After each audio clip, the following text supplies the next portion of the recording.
वर्णा नामार्थ संघाना रसानाम छंदसामपि मंगलानांच कर्तारौ वंदे वाणी विनायक।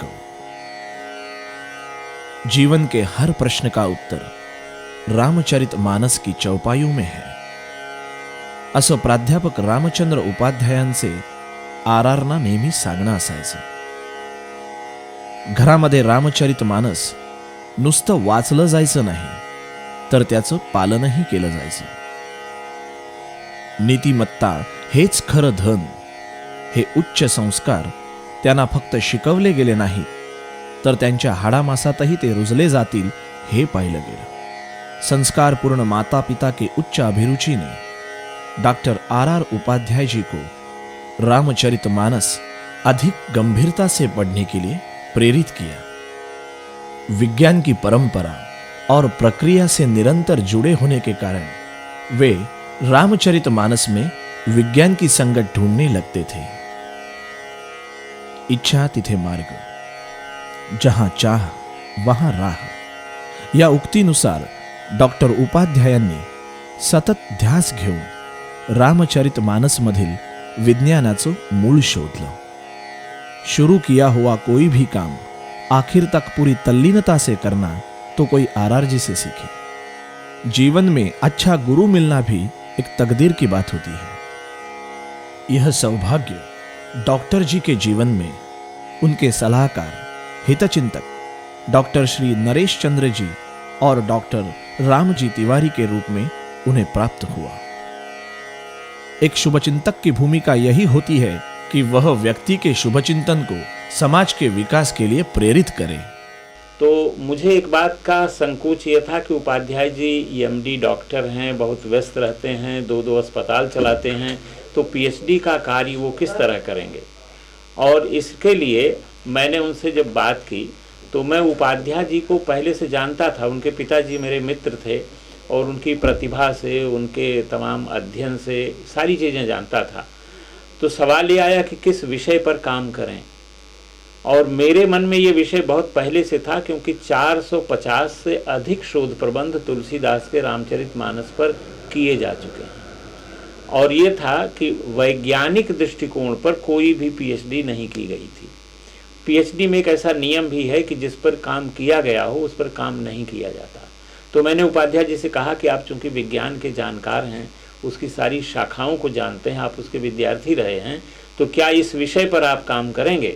और उन्होंने बड़ी प्रसन्नता से इस विषय को स्वीकार किया, और इस तरह से रामचरितमानस में वैज्ञानिक दृष्टि यह विषय चुन लिया गया। डॉक्टर उपाध्याय की जिद, इच्छा शक्ति और काम करने की या पीएचडी का शोध निबंध लिखने की एक ज़बरदस्त इच्छा, ये देखते हुए प्रोफेसर रामजी तिवारी ने इसे स्वीकार किया।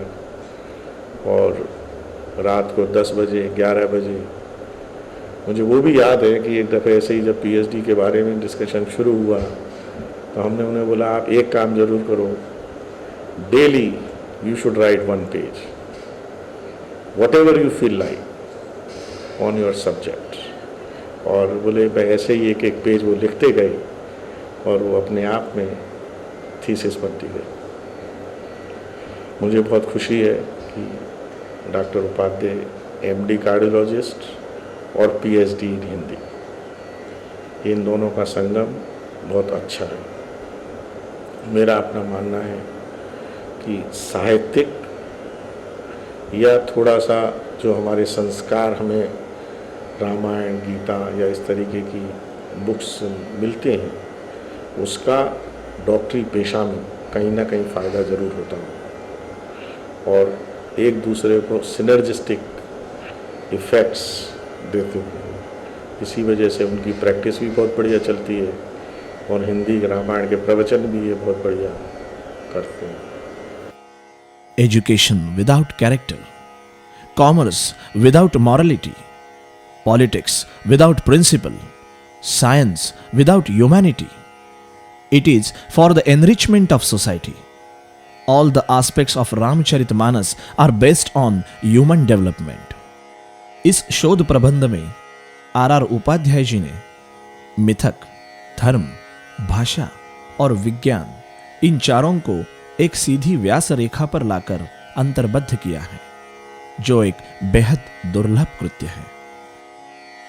इसमें आरआरजी ने विज्ञान की पांचों मूलभूत शाखाओं को, यानी कि भौतिक विज्ञान, रसायन विज्ञान, जीव विज्ञान, स्वास्थ्य विज्ञान और मनोविज्ञान के सिद्धांतों को उजागर किया है।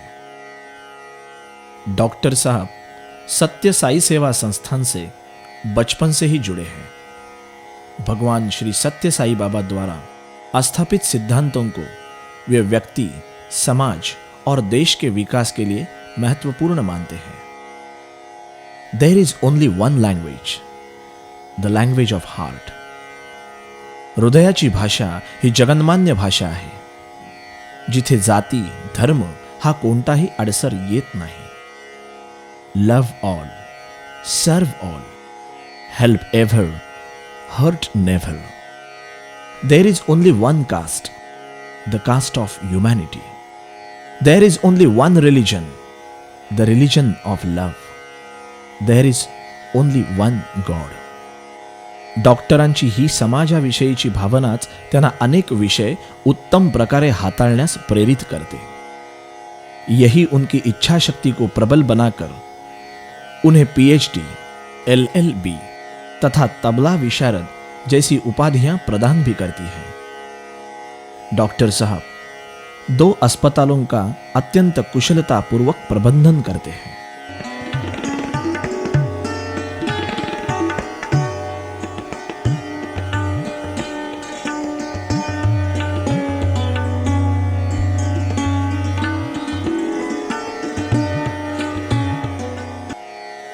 उनका पूर्ण परिवार चिकित्सा सेवाओं से जुड़ा है।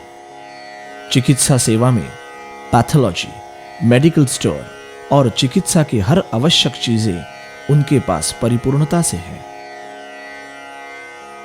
इस संपूर्ण जीवन प्रवास में एक महत्वपूर्ण व्यक्ति हमेशा हर कदम पर उनके साथ रही है। वह है सौभाग्यवती रेखा उपाध्याय। उन्होंने अपने शांत और संस्कारी स्वभाव से पूरे घर को जोड़ के रखा है। उत्तम आई आणि उत्तम गृहिणी या 2 गोष्टी रेखाजींकडे असल्यानेच आज हे पूर्ण कुटुंब आजचं सुयश पाहू शकलं आहे।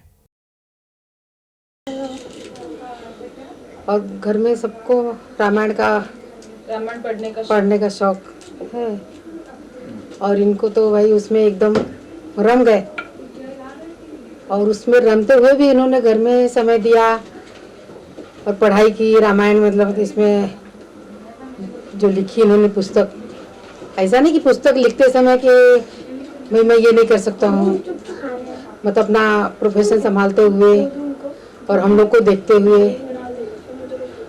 तो सारे कार्य किए हैं। एकदम वो तो हमेशा राम में ही रहते हैं।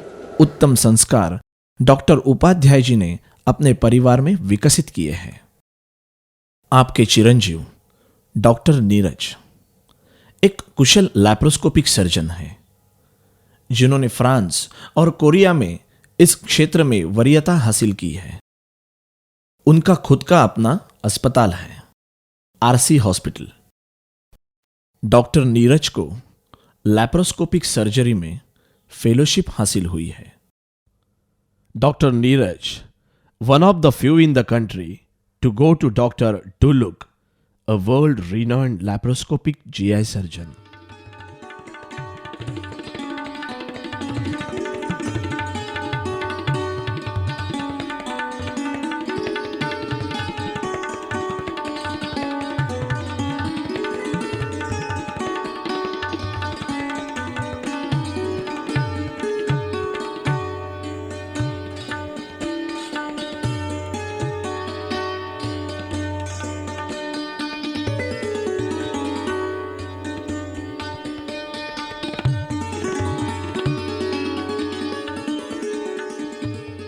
डॉक्टर नीरज की पत्नी डॉक्टर रुचि व्यवसाय से गायनेकोलॉजिस्ट है। डॉक्टर रजित उपाध्याय जी की कन्या समृद्धि बुद्धिमान और सुशील है। वो सीएस और एलएलबी का आखिरी साल पूर्ण कर रही है। समाज की सेवा, समाज की सेवा का आर उपाध्याय जी का ये व्रत वे आगे ले जाना चाहती है।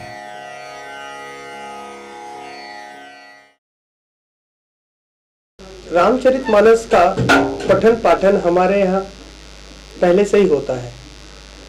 वैसे तो मतलब ऐसा नहीं सोच के किया जाता कि चलो अभी इसके बारे में सत्संग किया जाए या इसके बारे में कुछ संगोष्ठी की जाए। ये नित्य होता रहता है, जैसे खाना खाते समय, खाने के बाद, जब भी समय मिल गया, ऐसा कोई वो नहीं है। तो वो जो माहौल है वो तो बहुत पहले से था। मतलब मेरे पिताजी बोला करते थे, मेरे दादाजी, चाचा वगैरह, मतलब जो भी है सब लोग इसी संदर्भ में कुछ ना कुछ अपना रखा करते थे अपने विचारों को। लेकिन जब उसके बाद जब पिताजी को मेरे मुंबई विद्यापीठ द्वारा ये शोध प्रबंध लिखने का मौका मिला और जब उन्हें ये रामचरितमानस में वैज्ञानिक दृष्टि नामक शोध लिखना हुआ, तब वो जिस प्रकार उन्होंने वैज्ञानिक मूल्यों को, सिद्धांतों को अपने रामचरितमानस और अपने स्क्रिप्चर्स की कसौटी पे कसा है, उससे मैं भी काफ़ी प्रभावित हुआ। और सही मानों में तो उसके बाद मेरी रुचि अपने स्क्रिप्चर्स पे, अपने सभी ग्रंथों पे, चाहे वो गीता हो, वेद हो, उस पे और पड़ गई, जिससे कि मेरा झुकाव उसकी तरफ ज़्यादा हो गया। एक्चुअली शादी के पहले रामचरितमानस एक बुक है और उसके बारे में ज़्यादा डिटेल नहीं मालूम था। ऐसे अपना साहित्य का बुक है और मतलब यही सब, ज़्यादा डिटेल नहीं मालूम था। लेकिन जब भी मेरी शादी होने को थी तब मुझे तब पता चला, मतलब कि पापा ऐसे बुक लिख रहे हैं। और बेस्ट पार्ट कि वो उसका वैज्ञानिक दृष्टिकोण था। तो जब भी मैं पहली बार पापा को मिली, पापा मुझको बताए, तो मैं बहुत ही इम्प्रेस थी। एक्चुअली फैमिली में सबसे ज़्यादा इंटरेस्ट पापा से हुई कि इट्स वेरी गुड टॉपिक और बहुत ही अच्छा था। फिर जब शादी होके आई तब धीरे धीरे फिर सारा पता चला कि ऐसे ऐसे बुक लिखा है। और क्योंकि पापा से जब भी हम लोग साथ में कहीं रहते थे, कहीं जाते थे कार में ऐसे, तो पापा हमेशा उसके बारे में बात करते थे, सब बताते थे, तो बहुत अच्छा लगता था।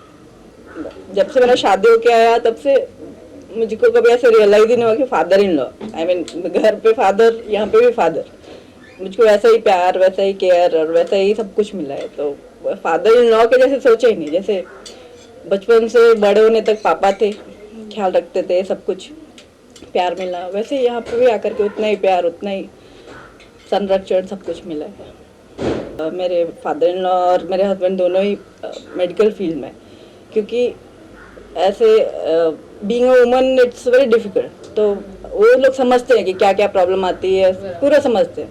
तो दे अंडरस्टैंड और उस शुरू से पूरा ऐसे गाइड करते हैं कि हाँ ऐसे रखो। मेरी ज़रूरतों को पहले से समझ करके, मतलब मेरे को बहुत रिलैक्स्ड रहता है ऐसे फैमिली पार्ट में, मेरे को बहुत रिलैक्स रहता है, कभी सोचना नहीं पड़ता, बिकॉज दे अंडरस्टैंड। और पूरा गायनेक के लिए एक्चुअली मेरा जो कैरियर बन रहा है शायद क्या उन्हीं की वजह से बन रहा है।